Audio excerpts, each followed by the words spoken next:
Geek out! LaserDicks, you sexy motherfuckers. Yeah. Hey, and welcome to a new episode of LaserDicks. I'm Chris. And I'm Ken. And we're here talking about superheroes. Yes. Yeah. Now we're limiting ourselves to like some of the big names because I actually was looking through while I was pulling discs out. I was like, I've got Flash Gordon, I've got the Phantom, I've got the Shadow, I've got the Rocketeer, I've got Dick Tracy, who not really a superhero, but like comic book. I mean, you could put them in like the comic book like pulp heroes. Exactly, and that's why I have them. Last year, I just had a thing where I was like, I want to get all the big pulp hero movies, and I did.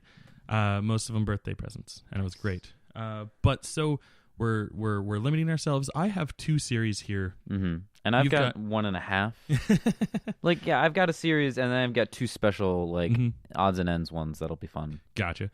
So I'm going to go ahead and start, because it's my show. It's your rules. I'm the one with the microphone. Wow. I mean, we both have mics, but it's my studio. Okay. I'll let you have it. Yeah. Thanks, buddy. So I'm going to start with a childhood hero of mine. The Christopher Reeve Superman universe. And actually, I just remembered, now that I'm looking at these, I also have Superman and the Mole Man, which is a Christopher Reeves movie. I'll go ahead and say movie. It's an hour long, and it was just like the pilot for the old Christopher Reeves Superman TV show. Oh, okay, so but it was theatrically released. Oh, that's weird. So I guess it's not like a cable movie then.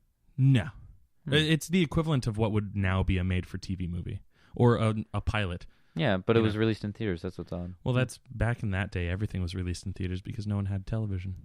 And now I know. Boom. It's back in the days of like movie serials and stuff like that. Okay. So I have Superman and the Mole Man, and then I have all 4 Christopher Reeve Superman. So I got Superman the movie, Superman 2, The Adventure Continues, not the Richard Donner cut, the Richard Lester cut. Because the Donner cut didn't come out until the 2000s. Oh. Superman 3 featuring Richard Pryor and terrible storytelling. Mm-hmm. And then Superman 4, The Quest for Peace, which I understand is one of the least liked movies, but I will say that it's better than Part 3. And I know I'm in the minority of that. And Geek Out Proper just wrapped up, or I guess at the point that this is going to air, months ago wrapped up commentaries for all of the Superman movies that have come out, and everyone was like, "Really? You're still going to say 4 is better than 3?" And I was like, yeah, but it's a tougher call this time around. So watching them with fresh adult eyes. I will no longer argue with people that 4 is better than 3, but personally, I still say that 4 is better than 3. But yeah, so all 4 of these, I think I just really wanted to get the Superman movies, so I didn't like do a whole lot of like comparison shopping while I was doing it. I just I saw someone was selling all 4 of them for $35, and I was like, yes, done. Yeah. So I think they're actually all full frame, even though like the option for widescreen, at least on some of them, is available. But I don't really mind. Yeah. I got them on DVD if I really need to see it widescreen. Yeah. I mean, at least this way, like the covers look great. Like that Superman 1 cover right there. I love this Superman 2 because again, this is the only place that I've seen this cover. Oh, with the Twin Towers and the Statue of Liberty, and also like Zod running at them, or him running at Zod, and the two others, Ursa and Non. And this is just like a classic cover for Superman 1. It's him flying right into the camera with the hand out. Or the fist out. And then that's so fucking funny. The classic Richard Pryor being swept away drawn cover for Superman 3, which actually, you know what? This is totally a spoiler for the end of the movie. Really? Yeah, because it ends with their secret lair in like these caverns, and Superman flying Richard Pryor away. So spoilers. Spoilers. Don't look at the cover. Yeah.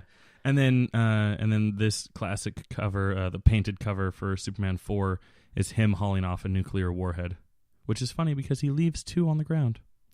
You forgot something there, buddy. Yeah. Way to go.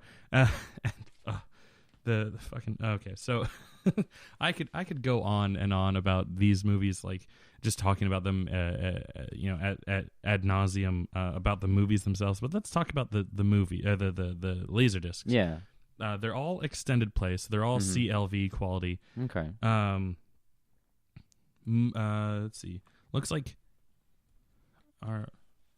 is this one 2 discs? Looks a little thicker. Yeah. Yeah, okay. So all except for Superman 4 are 2 discs long. Superman 4 is the only one that's actually under 2 hours. Yeah, and they go down in length. Like Superman the movie, not the motion picture. The motion picture event. Superman the movie is the longest one at like 2.5, or not 2.5, like 2 hours and 15 minutes or something like that. Oh shit, 144. Oh. So about 2 hours and 24 minutes. Okay. So almost 2.5 hours. Damn. And then they go down, little by little until you get to Superman 4, which is only like an hour and a half long. So the opposite problem that Harry Potter had. Yeah. Yeah, they didn't split Quest for Peace into 2 parts, which probably was a very good idea. First there was Quest, and then there was Peace. Yeah. Quest Love. But so I haven't actually had a chance to watch these yet because I just got them maybe a week ago, and I've been I got so many at the same time, I've been kind of backlogged. So there's that. They're very pretty covers. Most of them are still wrapped in plastic, like they're opened, like they're not sealed in plastic, but they're wrapped in plastic to maintain the quality, which I appreciate when people that I buy from, leave the plastic on. Oh, exactly. Because otherwise, I noticed some of my discs, they start having the disc fall out the bottom, and that kind of helps support it if you leave the plastic on. Yeah. So, lateral over to you. Sweet. So I'll do my next set. So I'm a big Spider-Man fan. I think that's an understatement, but I'm a pretty big Spider-Man fan. I had no idea you even knew who Spider-Man was. But no, flip, motherfucker. So when I had discovered that they had a few Laserdiscs and some old releases, even it's not a Laserdisc, but Spider-Man 2 had a record print that has a red LP, and I'm like, that's pretty cool. I want to get that. So I got that. But then over here for the Laserdisc side of things, I've got 3 different Spider-Man releases. They don't link up, but they're the 3 different mediums that I could find. So they're not even this within the same continuity or whatever. Oh, definitely not. No. Definitely not. One's live action and the other 2 are cartoons. So, but it's cool, you get to see Spider-Man through the ages. So I'll start with the most recent one. I have here a Laserdisc of the Spider-Man 90s TV show. Ooh, yeah. The Spider-Man we all grew up on. Yeah, this is probably one of, I would say in terms of favoritism, this is my second favorite. I grew up on it, and the nostalgia factor is high. But I still view the 2000 Spectacular Spider-Man cartoon to be great for storytelling, accuracy and comedic timing. One thing that I didn't notice as a child, but when I first graduated high school, I found some bootlegs of Spider-Man and I watched it in order. And same with the X-Men cartoon. They had long arcs of story, and I was like, wow, kids watched this. Yeah. No, kids had the patience for this. Exactly. I think it was halfway through the show they started doing that, Sins of the Fathers parts 1, 2, 3, 4, 5, 6, 7, 8. Yeah, and they kept going. There was one that was a whole season long. It was just one story arc. I think it was the very last one that did that. Forgive me if I don't remember. I know the climax is basically they go to a universe where Peter and the symbiote join, and it's it's some crazy Carnage Peter, and he's going nuts, and they have to team up with a multiverse, which was foreboding for the future of a multiverse comic special where all Spider-Man all the time. So, and in the last episode, he's web slinging with Stan Lee. Oh yeah, and that was actually kind of cool because they got Stan Lee and his wife in the same episode. Did you know that his wife voices Madam Web? I did not. So they have this little exchange where they're like, "Hey, Stan Lee, meet me at a web," and he's like, "Who's that sexy mama?" There you go. That's very nice. Complimenting your wife like that, sir. So back to the Laserdisc, though. They actually did not release these in the U.S., unfortunately. A lot of children's cartoons, they would not really release in the 90s. Like, I don't know why. Like, I guess they were kind of tapering off because the second one I have is definitely an American release. But I actually got this from a Singapore guy because a lot of times that's how they got American shows in China, in the Asian countries, is that they just were like, hey, let's just put them on Laserdisc or VHS and have a field day. Because I know they did that for Power Rangers. They got some bootleg Power Rangers over there. Well, I wouldn't say bootleg because, there's Marvel branding all over this. It looks like it was official. But it's all in English. And what's cool is that they give a pretty good synopsis here on the back. The one that I got is actually Hobgoblin Part 1, Part 2. And the Alien Costume Part 1, Part 2, Part 3, which was probably one of my favorite adaptations there. I mean, you get a lot going on. You've got the costume. You've got some fun bits with Jameson's, Colonel Jameson, like J. Jameson's kid. The Rhinos in there. Shockers in there. God, one of my favorite lines. Oh, yeah. One in the stink and two in the pink, is that? But it has one of my favorite lines because everybody knows like the idea that Black Suit Spider-Man causes him to get a little angry, like a little bit more emotional, a little emo. Exactly. Well, more so than yeah. Let's ignore the depiction in Spider-Man 3, but he gets a little bit more angry and like more rage-inducing. There's this bit where like he's fighting Shocker and he's like, I'm gonna beat you up, Wallcaller, and he jumps up and Spider-Man's like, and I'm going to tear you limb from limb, and it's like, wow, this is a very violent time in your life here, and a time where like all he could do was like kick people. Thanks to censorship, he could not actually punch any of his villains. He could web sling, he could web impact, and he could kick. No punching. So this is really cool. I really like it. There's no special features, but the fact of the matter is they get 5 episodes on one disc. Oh wow! Yeah, so it's got to be CLV for the lower quality. Yeah, but and I mean you well, that's still impressive because like you imagine that each episode's going to be around 20 minutes long. Yeah. Plus, it has like I think a good 5-minute preview. Well, not preview. It's like one of those ads for executives, like, hey, you should buy stock in this series. Here's why. And it's got like the deep voice actor. This is Spider-Man in his world, and I'll show it to you later. It's fantastic. Yeah. So moving along. The other actual Laserdisc that I have is 2 episodes from the what year? Because there was the 60s, 70s, and there was this 60s, 70s, and 80s Spider-Man actual shows, the old cartoons, and I believe this is Why Don't You Have Copyright? I guess I don't know. Whoa. In any case, this is definitely one of the older ones. I want to gamble and say this was 80s. I want to gamble. Yeah, because that one had Dr. Doom as the first episode. Okay, I'm pretty sure this is 80s. But this is basically Amazing Spider-Man, just short serials where you get all those memes, just like how do I shot web and all that jazz. But they're pretty great. You've got this like epic like Spider-Man like being he's more of like a Superman than a Spider-Man. Like he's not pensive at all. He's like, it's a good day to stop crime, and that sort of stuff. Well, you got 2 episodes on here. It's a good day to die hard. You've got Dr. Doom, Master of the World.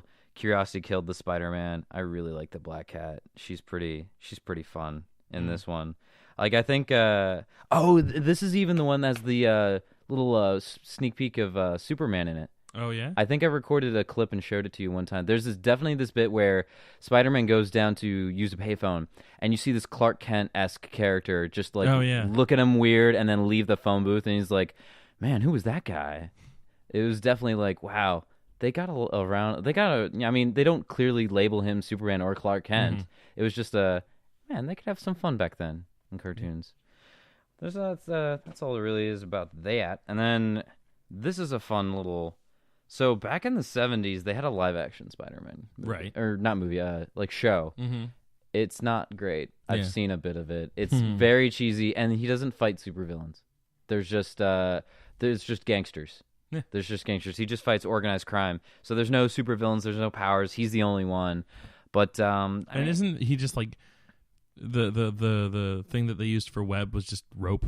Well, or is that something else? That's the Japanese, for sure. That's the Japanese Spider-Man, Spider-Man. But this one, I think they must have. I mean, or some just like gag thing. I'd have to watch it again. I've only seen like the first episode, but even then, it was like, all right, you got Peter Parker, great. You got Jameson, great. You got Robinson, great. Nobody else's. I mean, it's definitely a product of its time, but it was cool. But what's fun about this is that I have this on a video. What were these called? Like CED. CED. Okay. So these were just like the actual cartridges that had the discs inside that you would just pop in and it would pull it out. So it's old and battered, but I mean, this is the only place I could find it. They didn't actually have a Laserdisc version of the live action series. So I figured, as a fan, might as well. There you go. So yeah. All right. Let's shift over to you. I talk too much about Spider-Man. Nerd. Right, so then I've got what started out as the Tim Burton verse for Batman, and then went on to be the Joel Schumacher as well. The first two, Batman '89, or is what we at Geek Out call Batman '89, but technically it's just called Batman. And then Batman Returns. Both the two Michael Keaton Batman movies, and then Batman and Robin is still on its way, but I do have Batman Forever, which these three are fine with me because I like the first three just fine. Batman and Robin I do not really care for. Like I can watch it, I can enjoy it, I can laugh, but like these three, like I feel like we're actually trying. And Joel Schumacher just didn't quite hit the mark with Batman Forever. But then when he saw how successful Batman Forever still was, he was like, oh, okay, I can just go nuts. Oh, geez. And did Batman and Robin. And Warner Brothers was like, whatever, it's making us money. Which, I mean, to be fair, kind of what they did with Batman and Batman Returns. They saw how successful Batman was. So they were like, all right, Tim, you can be as crazy as you want to be. And he did Batman Returns, and it was a success. But they were like, we actually watched it. It's a little darker than what we want to do. We want to have it be family friendly, which is hilarious because nowadays, Batman. Yeah, right. But like nowadays, it's all like dark and gritty. Oh, my parents. Yeah, and then I also have the Batman the movie, which is the movie for the 1966 Batman series. Oh, I've actually seen Adam that. West. Yeah. That one's awesome. He's coming to AwesomeCon this year. And I'm totally gonna get him to sign. I actually, as of recording, I just recently bought. Last night, I bought my ticket, my pass for AwesomeCon. Oh, I need to get. And that. I got. I spent my birthday money. There you go. And I bought the Adam West Burt Ward autograph and photo package. Aww. So I'm definitely getting a signature from them on the Laserdisc, and I can't wait to see how they respond. But yeah, so. Just like with the Superman, all three of these are extended play, or all four of them are extended play. Batman, the motion picture, Batman '89 is split between two discs. Okay. And so this was a part of my, as I called it back in the first episode, my original 10. Your oil days. Yeah. And so and for the longest time, this was the only way that I remember watching the movie, the Batman movie. So like a lot of the movie didn't make sense to me because of the side breaks and like how long it would take to flip the sides. So like the scene where he blows up the chemical plant, not the one that makes the Joker, but the one when he figures out what chemical X is or whatever. When he's like just drops the bombs off of the sides of the Batmobile. Right. That scene never made sense to me because it's right there at a side break, and I'm like, wait, why is he blowing up this building? But yeah, so fond memories with this Batman. It's seen a lot, as you can see. It's one of the ones that was damaged in the oil spill. If you guys remember back in I think episode 1, I talk about the oil spill that not ruined, but like messed up pretty much all the original 10. Yeah. And it's the reason why I use the plastic cases now. And then this Batman Returns. I love this cover of Batman Returns. That's a great looking cover. Yeah, and it's the standard poster, but this is like the wide version of it because normally it's the elongated, thin Mm-hmm. rectangle, whereas here it got to be a square, and it's so pretty. Yeah. And it's even got a penguin, a couple penguins on the cover with the rocket packs from the end of the movie. Oh, my God. And this one also split between 2 discs, 3 sides. Oh, no. He's holding a gun in that picture. It is his grappling gun. I know. I like stirring up controversy.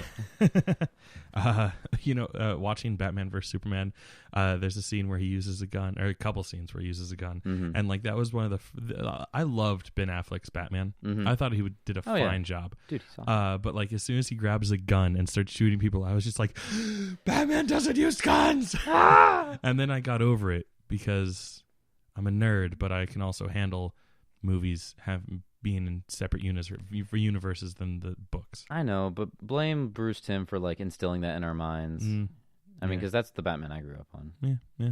I grew up on this Batman. Well, there you go. Yeah, although he still doesn't use guns. But like he never made a no guns. That's kind true. Of thing. I think that was Bruce Timm's, and the comic book. The comic book they do the no guns every once in a while. And then this is a really cool cover for Batman Forever. I actually really like this cover. It's a good cover. Yeah, no, it's got like all the cast on it and Mhm. everybody's. I like that pose. Like, yeah. And I never had a problem with Jim Carrey as the Riddler. Neither did I. You know why? I have a hard on for Jim Carrey, but There you go. Oh, this is also 2 discs. Hey, there you go. I haven't watched Batman Forever yet. Wait, what? I haven't seen this Batman Forever yet. Like, that Laserdisc. copy. Yeah, okay, you've seen the movie. Yeah, no, I have. Don't worry, I have all 4 of them on Blu-ray. Okay. But yeah, so there's that. Right. It's pretty. It's fun. Dude, the only thing that bugs me about that cover for Batman for '89 is that it didn't have the logo that you wanted me to find that one time. Yeah, it doesn't have the logo that he uses on his suit. Yeah, I mean the cover of the movie is an iconic logo, but his suit has a more like demon-esque bat symbol. and we had to hunt that down. Yeah, we did. And thank you so much for finding it. No problem. All right, well, we'll close this up pretty quickly.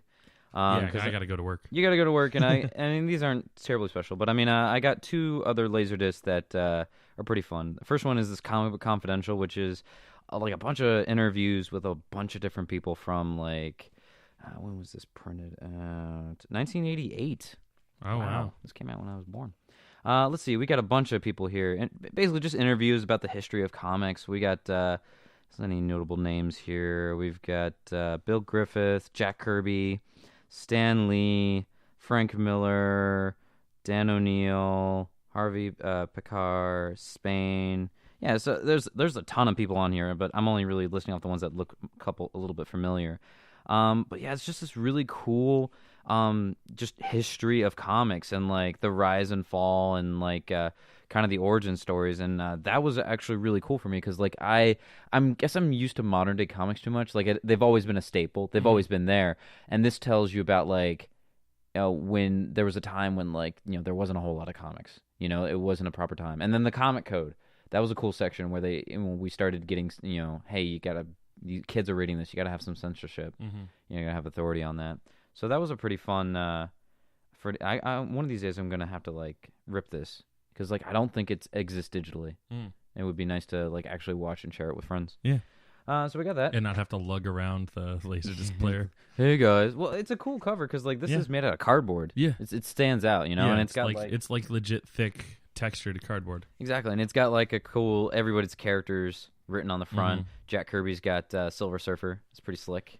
Nice. And then finally, I've got a movie that I found when I was looking for a birthday gift for you. Yeah. I was looking around, and I just happened upon this, and this is an Australian B movie that is like... Which is like an American D movie. Exactly. It's like the bottom rung, and it's called Return of Captain Invincible. No, it is not a sequel. It's the only one. It is a very horrible superhero musical about the rise and fall of a superhero, kind of Superman-esque. He's got the cape, he can fly, and to date I have yet to actually sit down and watch it because like I sat down, got a little intoxicated, and like fell asleep halfway through. Like it's to put this in context, the villain's first initial bad thing is that his team is like taking fake dog houses and like throwing shit around a church. The redeeming qualities, it's a musical. You know, the music is pretty fun. Christopher Lee is the villain, and he is a villain. He's got that whole Count Dooku like, oh yes, you're here, Captain Invincible. But I mean, to show you the level of writing, like the hero is an alcoholic when we first meet him after the time skip.